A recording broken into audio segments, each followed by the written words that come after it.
Last week I accompanied a friend to a local hospital with a broken arm. We arrived at 8 p.m. but didn't get seen until 5 a.m.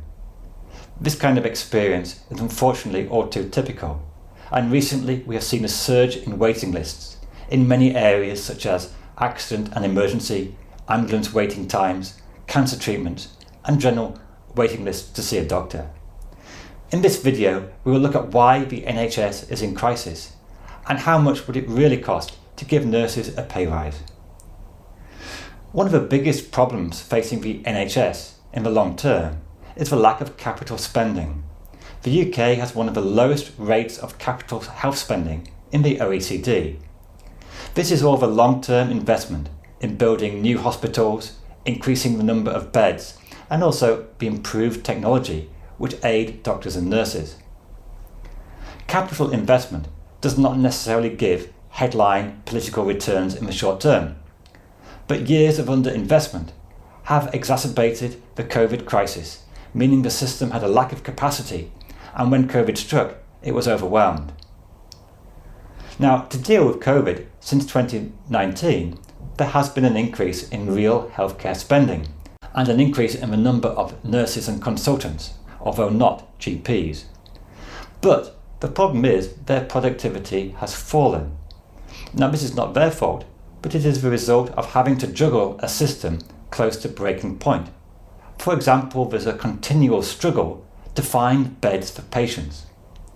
The Institute for Fiscal Studies recently issued a report that stated since 2016 there has been a decline in the number of beds available, and this is despite a sharp rise in demand and a growing population. And if we adjust it for COVID, the decline in hospital beds is even more acute. Given the record low levels of hospital beds, doctors and administrators waste time juggling these acute shortages rather than concentrate on patient treatment.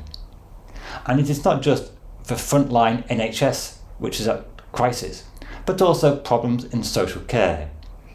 Hospital beds are often taken by people who could go home, but with inadequate social care, they are often kept in hospital. The FT also report issues with administration and knowing where available beds are, but when you're running close to full capacity, any system would be inadequate.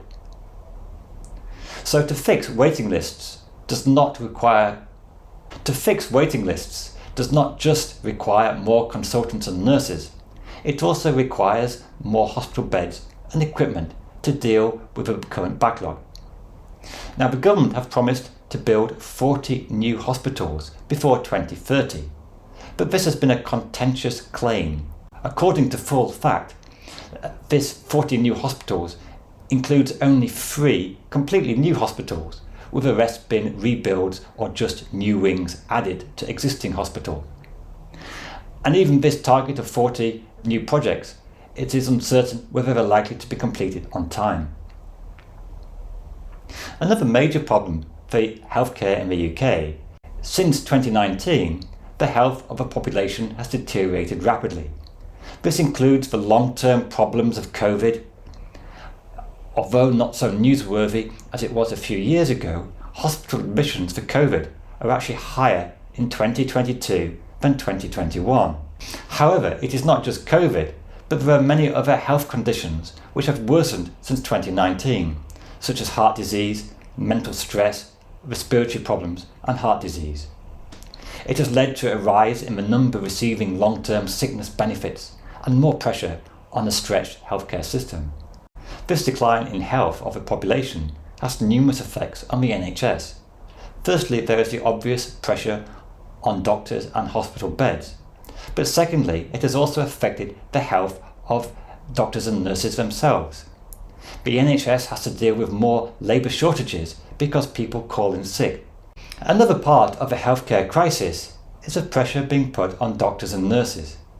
COVID stretched many to work very long hours in very difficult conditions.